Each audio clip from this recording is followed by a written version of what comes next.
queria meditar com os irmãos. Nós estamos no propósito do jejum, estamos lendo o livro de Atos, e eu queria meditar um pouco sobre como ser e como não ser igreja. E a partir de 3 momentos do começo do livro de Atos, a gente pensar um pouco nisso, como ser e como não ser igreja.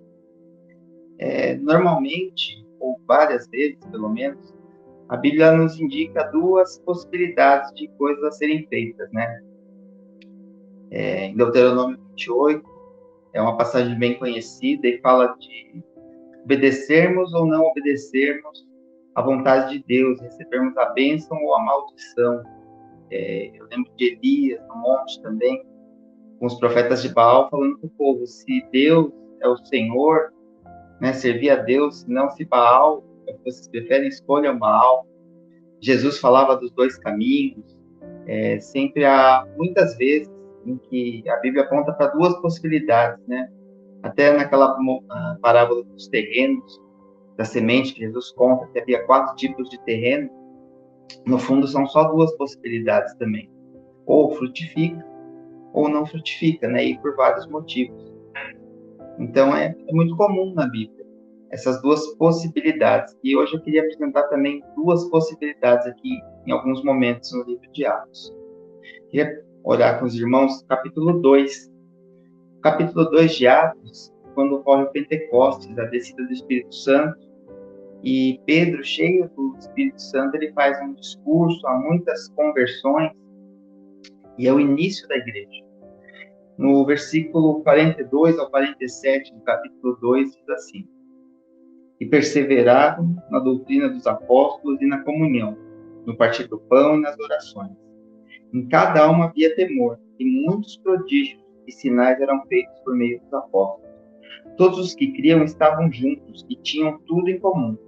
Vendiam as suas propriedades e bens, distribuindo o produto entre todos, à medida que alguém tinha necessidade. Diariamente, perseveravam unânimes no templo. Partiam pão de casa em casa, tomavam as suas refeições com alegria e singeleza de coração, louvando a Deus e contando com a simpatia de todo o povo. Enquanto isso, o Senhor lhes acrescentava, dia a dia, os que iam sendo salvos.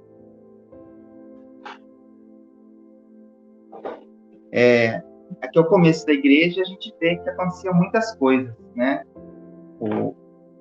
As pessoas tinham uma atitude muito de temor, de respeito, de amor, e aconteciam muitos sinais e prodígios pela mão dos apóstolos.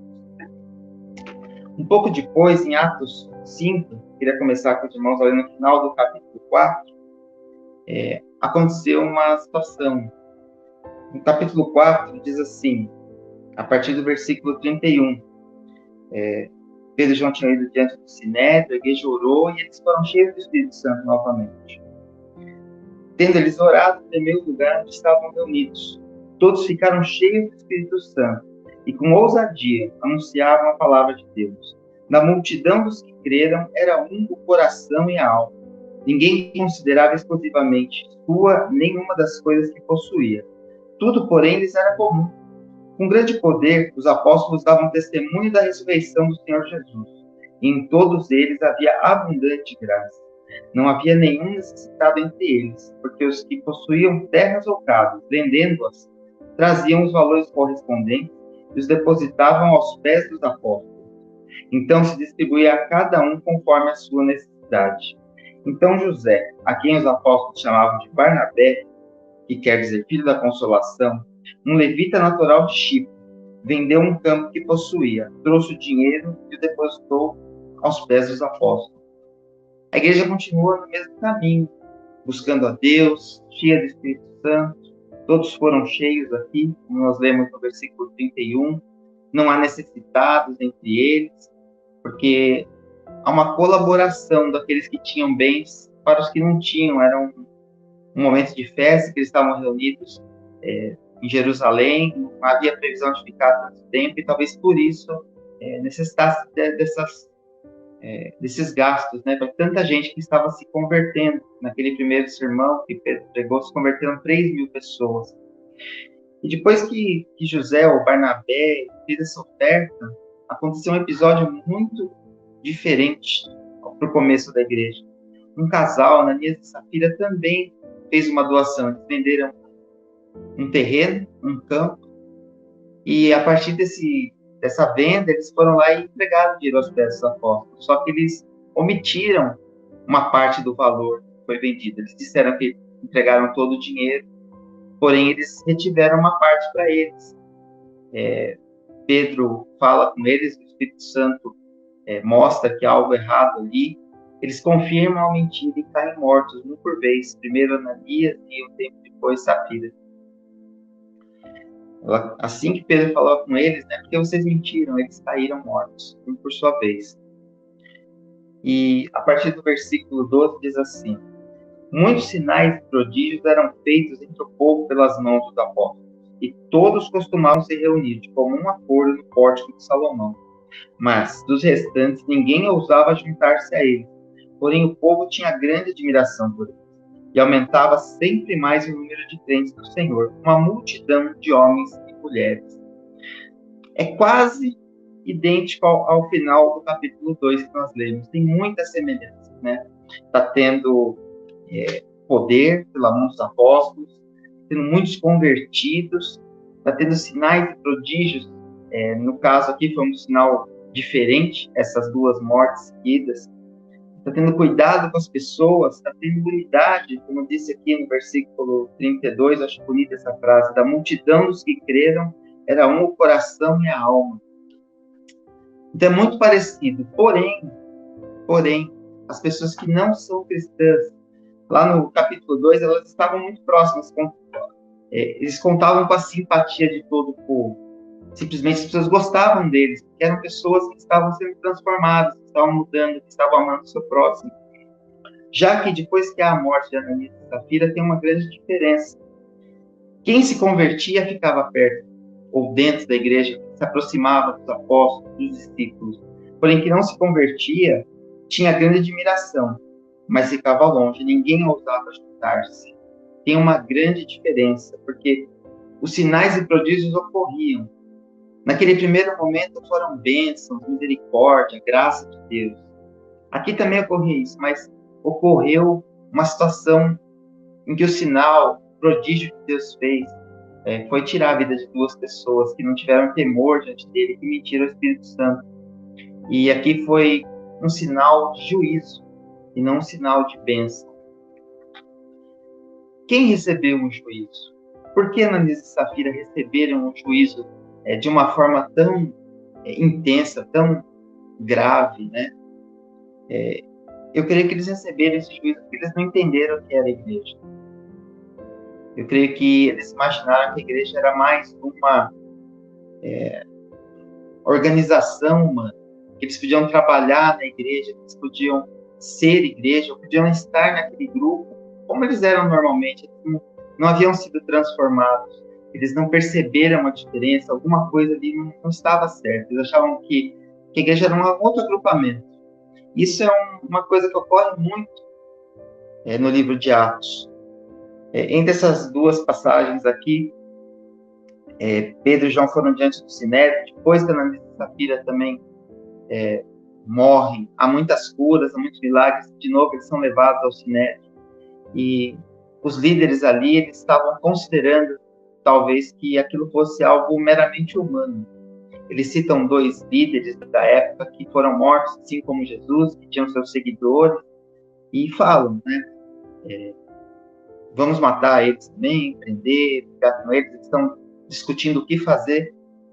E Gamaliel, ele se levanta e fala: olha, teve esses dois líderes aí que se levantaram, um era Judas, o outro era Teudas, se eu não me engano, e essas pessoas, quando morreram, os seguidores se dissiparam, né? Agora eles estavam comparando isso com a morte de Jesus e seus seguidores, né? Eles estavam imaginando que aquilo talvez fosse meramente humano. Eles não sabiam o poder de Deus, a diferença que existia ali. E Gamaliel falou para eles: olha, se for humano, vai passar. Se não for, não se encontrem lutando com Deus, né? Porventura, caso seja Deus. Saulo, a mesma coisa. Saulo perseguiu como se fosse mais uma seita, como se fossem pessoas que estavam blasfemando de Deus. Ele perseguia a igreja. Acontece depois com Simão, o Mago. ele vê os discípulos impondo as mãos e as pessoas recebendo o Espírito Santo. O Espírito Santo, ele quer comprar esse poder. Ele quer dar dinheiro em troca desse poder, como se fosse algo que é passível de compra e venda, algo que fosse transmissível por interesse. E não era o caso. Era o poder de Deus, da forma que Deus queria. Só que Ananias e Safira, como esses outros exemplos, eles acharam talvez que eles podiam dar o dinheiro, ou dizendo que não era, né, totalmente a verdade, pegando uma parte, dizendo que era tudo. Talvez eles quisessem aparecer. A gente vê que Barnabé ele foi citado nominalmente. Antes falava que muitos estavam fazendo isso. Eu não sei se Barnabé vendeu um campo de maior valor, alguma coisa assim, e de tanto amar e querer contribuir com os irmãos, ele acabou aparecendo. E eles, por tanto querer aparecer, acabaram contribuindo. Então, é uma diferença muito grande aí. Né? Qual o objetivo? O objetivo de Barnabé era abençoar. O objetivo deles talvez fosse meramente aparecer. E eles entenderam que a igreja talvez fosse essa organização humana, como talvez hoje pudessem pensar que fosse um clube, um sindicato, um partido político, qualquer tipo de agremiação, em que as pessoas se juntam com interesses comuns. Porém, a natureza da igreja, ela não é humana. A natureza da igreja ela é totalmente espiritual. Nós temos organizações, nós temos os ministérios, nós temos a parte jurídica a ser feita, o registro nos órgãos devidos, tem toda uma burocracia. Mas a igreja, a essência da igreja, ela é espiritual. Por que ela é espiritual? Porque quem direciona a igreja é o Espírito Santo. Quem coordena, quem orienta, como foi falado na quarta-feira passada, o Espírito Santo é alguém, ele é o líder da igreja. Jesus é o cabeça da igreja e pelo seu Espírito, ele nos orienta, ele nos guia, ele nos dá o que fazer, ele nos capacita. Tudo quem faz é o Espírito Santo. Não é uma organização humana. E Ananias e Safira, eles entenderam que era meramente um grupo. E colocaram as suas regras e não a vontade de Deus.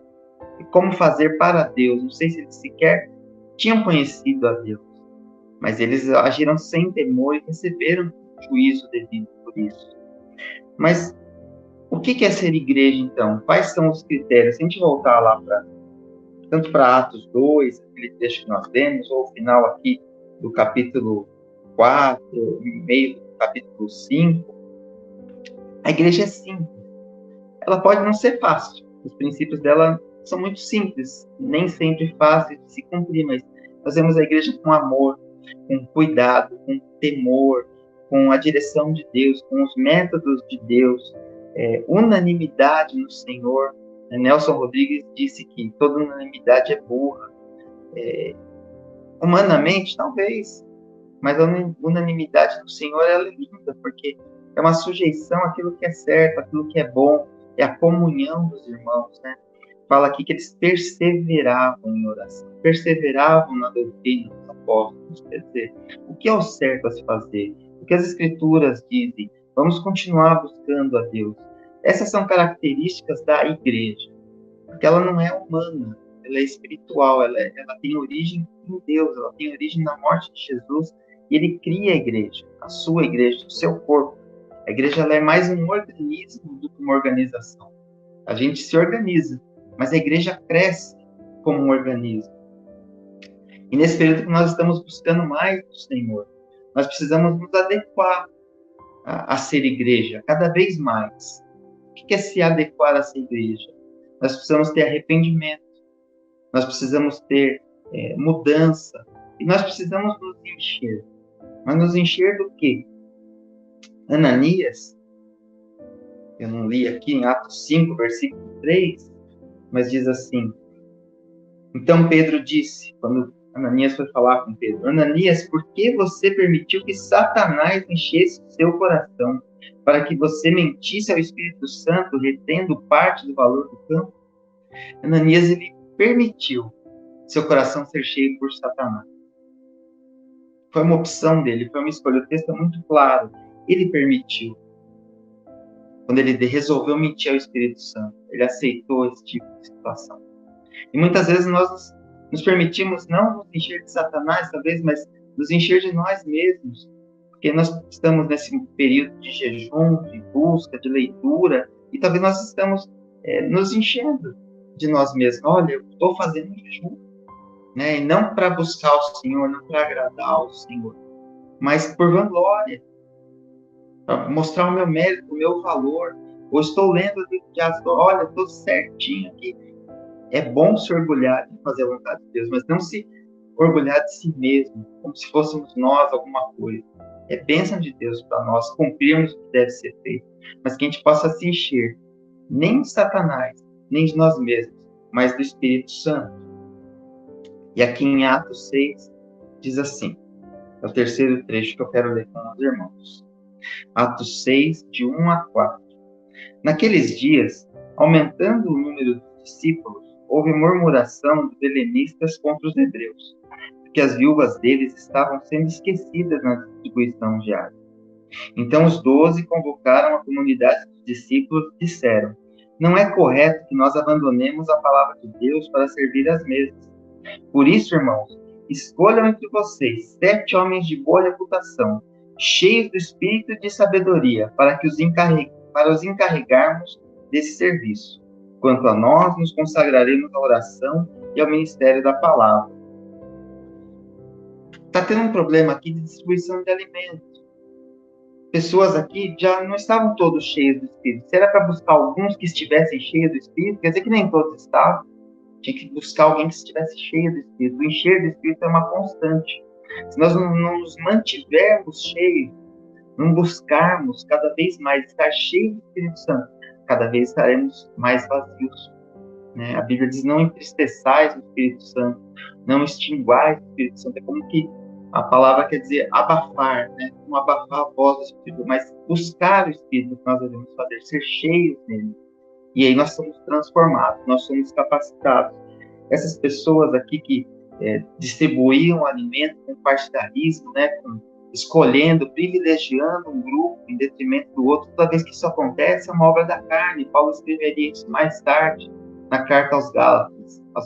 As obras da carne, elas incluem divisões e facções, né? Grupos. Eu sou desse grupo e não sou daquele, né? Eu prefiro esse grupo. Tudo isso é contrário ao Espírito. Eles não estavam enxergando a igreja como uma só. Não estavam enxergando a igreja como sem divisões, que é o que Paulo escreveu em Gálatas também. Gálatas 3, diz assim, do 26 ao 28. Pois todos vocês são filhos de Deus mediante a fé em Cristo Jesus, porque todos vocês foram batizados em Cristo. Porque todos vocês que foram batizados em Cristo, de Cristo se revestiram.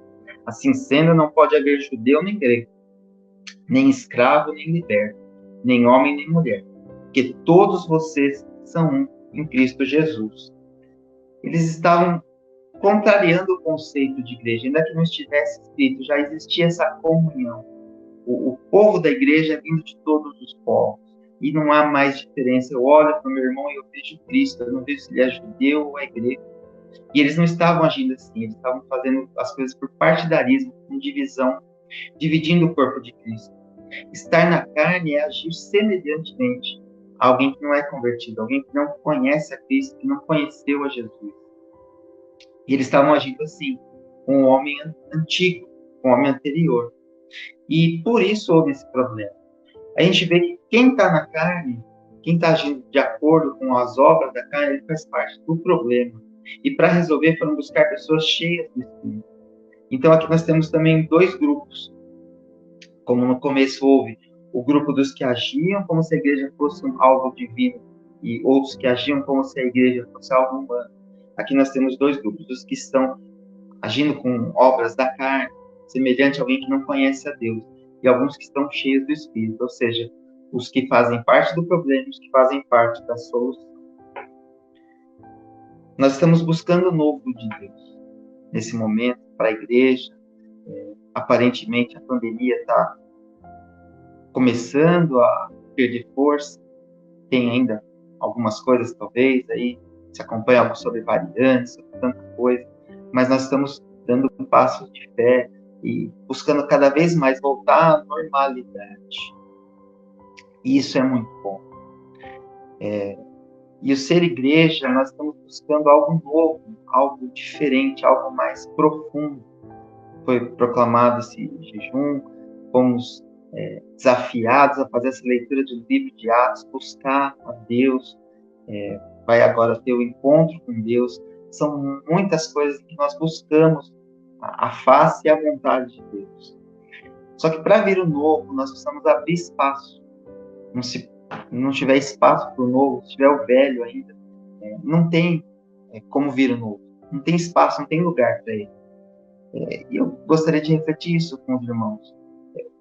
Como ser igreja e como não ser igreja. Nós possamos ser igreja, nós possamos entender um pouco como a igreja é de Deus, como ela é espiritual. Não cabe meios humanos, não cabe divisões, não cabe obras da carne, não cabe nada disso. Tudo isso tem que ser superado. Porque quando isso foi superado, os problemas foram superados. Quando isso foi superado, o agir de Deus foi diferente. Então, que a gente possa pensar o que falta em nós, o que é ser igreja, né? Eu anotei aqui o que é, dentro desses versículos, basicamente, de uma forma simples, o que é ser igreja? Amar e cuidar, ver Cristo nos irmãos, perseverar na oração, na doutrina, viver em comunhão, unanimidade, temer a Deus, buscar a direção de Deus, usar os métodos do Senhor, encher-se do Espírito Santo, manter-se cheio, buscar ser cheio do Espírito Santo. Se nós fizermos isso, certamente, como em Atos, nós buscando ao Senhor e agindo conforme Ele quer, Deus operará sobre nós, sobre a igreja, sobre cada um de nós, não com juízo, mas com graça, com bênção, com misericórdia, e Ele acrescentará, como acrescentou ali nas passagens que nós lemos, mais e mais pessoas ao seu corpo, pessoas sendo salvas, pessoas sendo abençoadas, pessoas sendo transformadas. E eu nem conhecia esse hino que o Maurício tocou, mas eu anotei. Eu acho que é a melhor conclusão possível para o que a gente leu aqui. É impossível alguém estar perto de ti e tuas bênçãos não ter. Se nós buscarmos de todo o coração a face do Senhor, buscarmos sermos igreja como o Senhor deseja que sejamos, certamente as bênçãos dele nos alcançarão de uma forma gloriosa. Nós poderemos agradá-lo mais e mais. Amém?